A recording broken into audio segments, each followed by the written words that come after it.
Dando continuidade ao nosso estudo da primeira carta de Pedro, nós estivemos caminhando o capítulo 2 e em vídeos anteriores nós já tratamos cada um dos aspectos significativos que entendemos precisariam ser trabalhados. E nesta ocasião nós fizemos um momento de reflexão de como é que nós devemos tomar este livro que nós temos em mãos. Se este livro que nós temos em mãos é efetivamente a palavra de Deus, então é nela que nós precisamos buscar e conforme aquilo que ela coloca, é que Deus espera que seja a nossa ação, o nosso comportamento. Num primeiro momento, e é o que nós vamos tratar hoje, está registrado nos versículos 13 e 14 da primeira carta de Pedro, nós encontramos as seguintes palavras: Sujeitai-vos, pois, a toda a ordenação humana por amor do Senhor, quer ao rei como superior, quer aos governantes como por ele enviados para castigo dos malfeitores e para louvor dos que fazem o bem. Nós já estivemos tratando a respeito da sujeição, nós estivemos tratando a respeito da autoridade, quais são as autoridades, quem é autoridade, quem é que define quem é autoridade. Hoje nós queremos tratar basicamente deste fundamento, que é por que sujeitar-se? E o texto vai dar essa razão. Por amor do Senhor.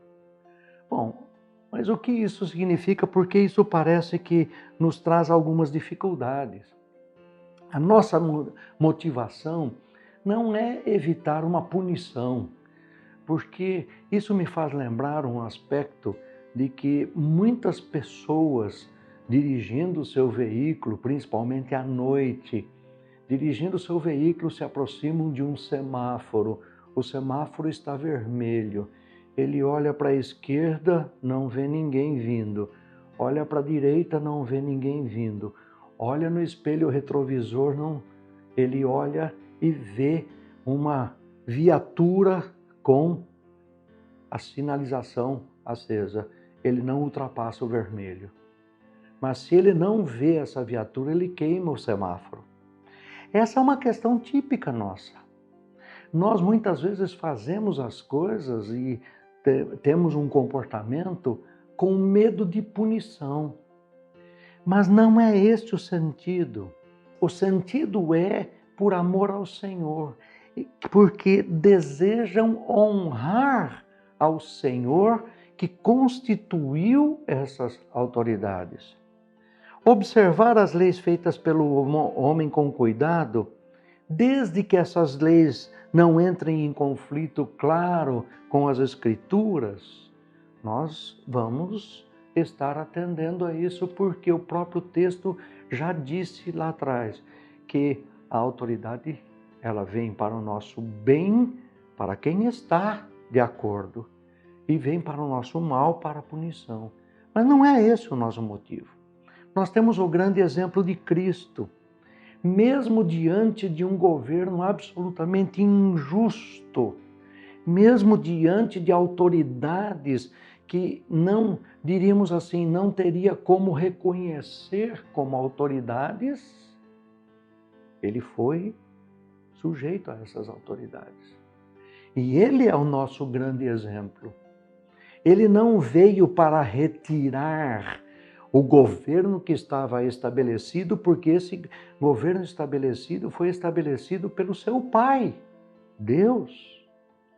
E não havia razão para tirar esse governo, para fazer um movimento social, apesar de que alguns na época achavam que isto era o cumprimento e a vinda do reino de Deus, derrubar toda a estrutura romana para estabelecer o reino de Davi. E Jesus Cristo mostra que não era essa a perspectiva, não era esse o entendimento. Nós vamos encontrar ainda na primeira carta de Pedro, capítulo 2, versículo 21 a 23, nós encontramos a seguinte colocação que Pedro faz. Porque para isto sois chamados, pois também Cristo padeceu por nós, deixando-nos o exemplo para que sigais as suas pisadas, o qual não cometeu pecado, nem na sua boca se achou engano, o qual, quando injuriado, não injuriava, e quando padecia, não ameaçava, mas entregava-se àquele que julga justamente. Nesse sentido, parece que há uma falta de compreensão. Muitos acham que ser submisso significa se rebaixar, significa ficar passivamente diante de certos comportamentos que são perpetrados por aqueles que são autoridade. Na verdade, a insubmissão ela somente é justificada quando fere os princípios da palavra de Deus. O que isso significa?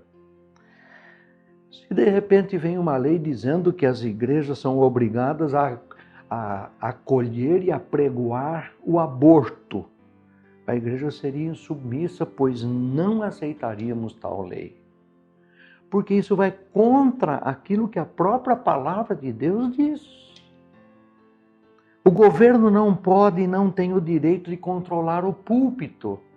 Não é o governo quem vai dizer aquilo que deve ser pregado ou não pregado pelas igrejas, testemunhado, trazido à luz pela vida daqueles que entregaram as suas vidas ao Senhor Jesus Cristo. Nós temos também muitas leis fiscais. Pagar os impostos apesar dos abusos. Por causa do Senhor é que devemos fazer isto. Os impostos não nos pertencem, pertencem ao Estado. E isto significa uma apropriação daquilo que não é nosso. Ora, quem procura subtrair-nos à obediência, aparta-se também da graça. Por quê? No princípio da obediência está a manifestação da graça de Deus. Mas há que perceber uma coisa. Aquele que não se sujeita prontamente e de boa mente a quem lhe é seu superior, mostra que quem o domina é a sua carne, que não lhe obedece prontamente, mas muitas vezes se revolta e resmunga. A obediência, ela sabe discernir o papel e a atividade da autoridade e, ao mesmo tempo, decidir se aquilo está ferindo ou não preceito claro bíblico. Se não está ferindo preceito claro bíblico, a obediência à autoridade é esperada de cada um de nós. A sujeição às autoridades é exercício constante para que possamos subjugar a nossa própria carne, os nossos desejos, a nossa vontade, aquilo que eu penso. O que eu penso é mais do que aquilo que Deus pretende. Esse é o desejo da carne. Ora, nosso maior inimigo somos nós mesmos. Sincero e absoluto desprezo de nós como alguém que tem absoluta autonomia com relação à ordem estabelecida por Deus. Esta ideia não casa com aquilo que nós muitas vezes temos vivência. A nossa ideia de sujeitar-nos a Deus.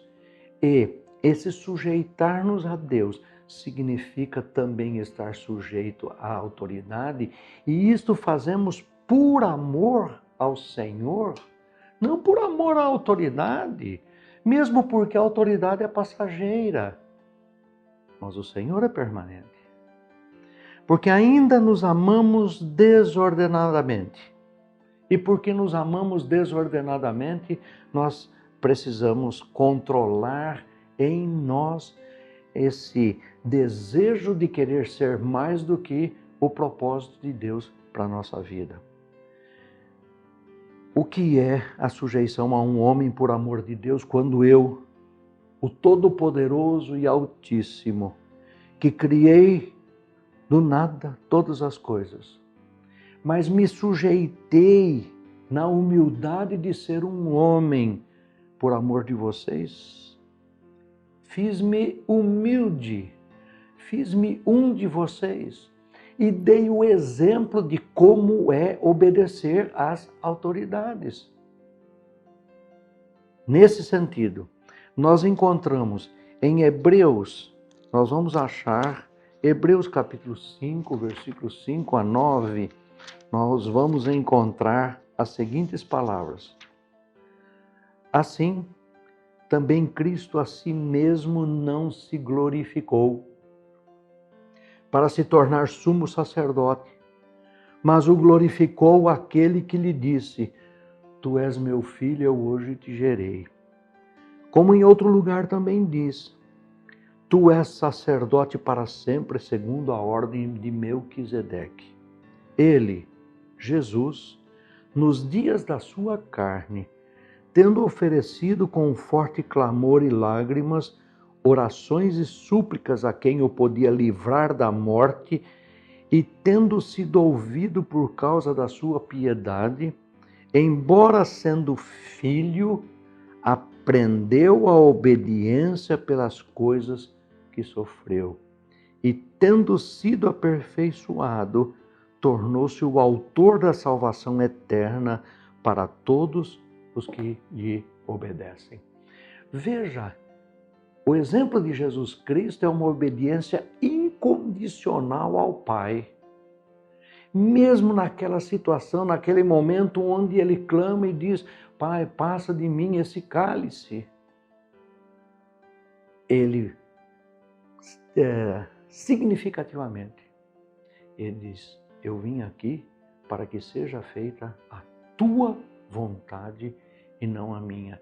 Este é o maior exemplo que nós temos. Então, nessa perspectiva, nós vamos encontrar também em Lucas, capítulo 6, versículo 35, uma visão absolutamente nova.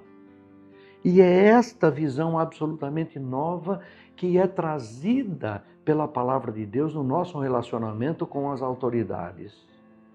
Diz assim: Amai, porém, os vossos inimigos, fazei o bem e emprestai, sem esperar nenhuma paga. Será grande o vosso galardão e sereis filhos do Altíssimo, pois ele é benigno até para com os ingratos e maus. Ora, nesse sentido, por que faremos isso? Por que amaremos os nossos inimigos? Por amor para com o Senhor. Porque nós amamos o Senhor. Porque Ele disse que todos os mandamentos se resumiriam em dois: amar a Deus sobre todas as coisas e ao próximo como a si mesmo. Esse próximo não tem a caracterização de ser amigo, ser inimigo, ser chegado, não ser chegado. É próximo. E como próximo deve ser objeto do nosso amor, porque nós estamos fazendo as coisas segundo o amor do Senhor Jesus Cristo. Sim, em amor e submissão ao Senhor, sustentando mesmo à custa de sofrimento o testemunho do Cordeiro. Ora, também não quero ser uma pessoa alienada. Entendo que há momentos que só a Lei Maria da Penha resolverá. Entendo que recurso à delegacia da criança e do adolescente será o único recurso à nossa disposição. Também reconheço que muitas vezes a justiça trabalhista precisará ser acionada pelo empregado. Mas não estou desprezando esses mecanismos, estou olhando para o coração.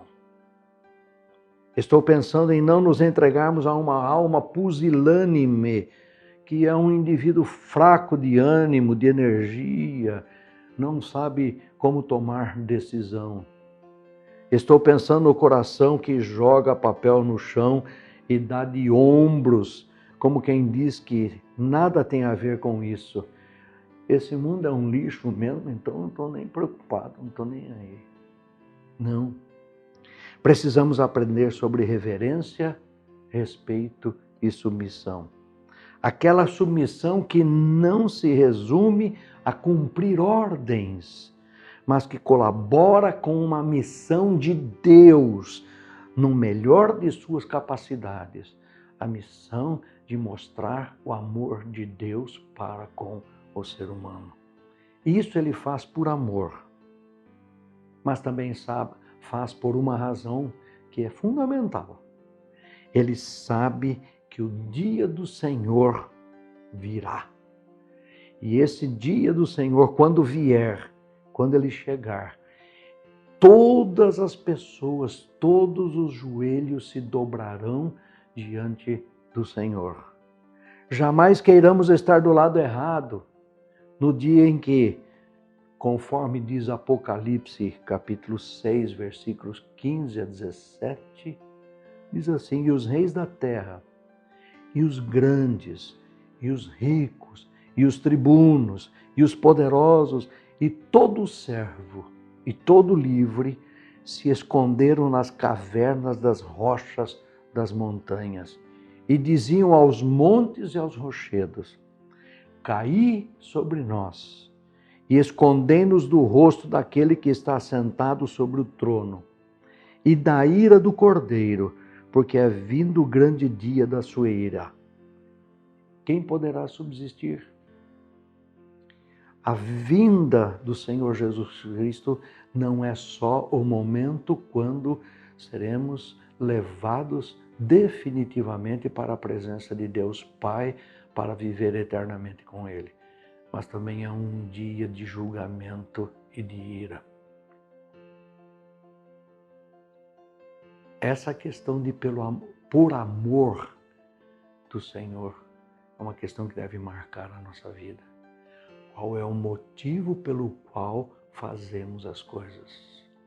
E isto me faz lembrar um livro escrito que na sua proposta tem uma coisa muito significativa. Se nós somos casa espiritual ambulante, o lugar onde Deus, por meio do seu Espírito, habita, é de se perguntar: nos meus passos, como é que Jesus faria? Como é que Jesus agiria? E é este convite que ele faz para nós, porque agora nós estamos comprometidos com Ele, o Senhor, acima de todas as coisas. Agindo então por amor do Senhor. Esta é a proposta e aquilo que Deus espera de nós. E oramos para que Deus nos dê sabedoria e Deus nos dê forças para poder cumprir esta missão. Deus abençoe.